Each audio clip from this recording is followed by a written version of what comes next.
Good morning. So you might have asked yourself in the last few years why reconciliation should matter to you. Why is the plight of the First Nations people in Canada important to you? How does that impact how you live your life on a day-to-day basis, aside from reading about it in the news?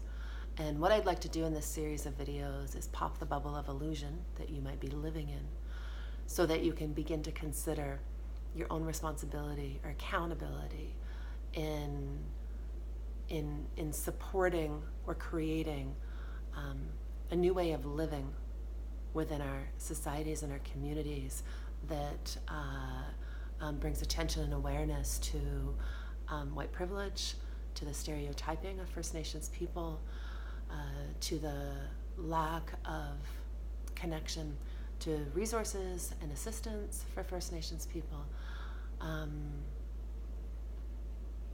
and to honor the integrity of treaties that have been wrongfully met over the last 150 years. And so to share some of this information, I have hundreds of things actually that I want to say. So even as I'm talking, I'm like, oh, I should talk about this, I should talk about that.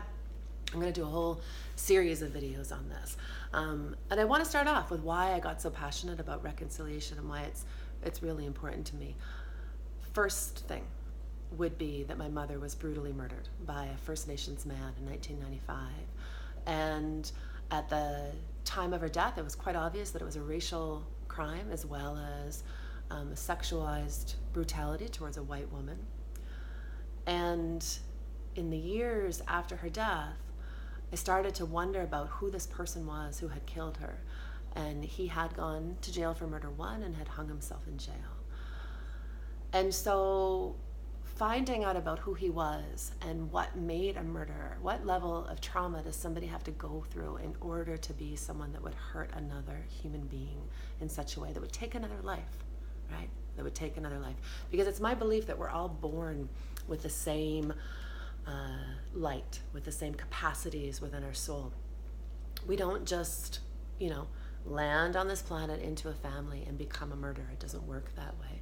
And so as I brought my awareness and my intelligence and my understanding to the circumstances that had formed this person's life, I began to recognize how much the trauma impacting our First Nations people impacts all of us. And my mom being murdered is a perfect example of that.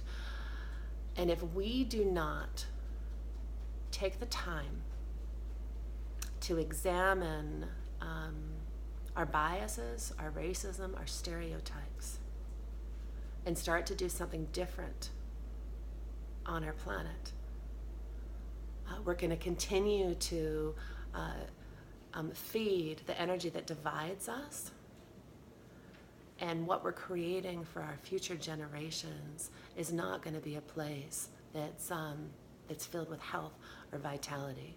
And so this desire to bring awareness towards reconciliation is to instigate within you the recognition that you are a part of, this problem and the solution.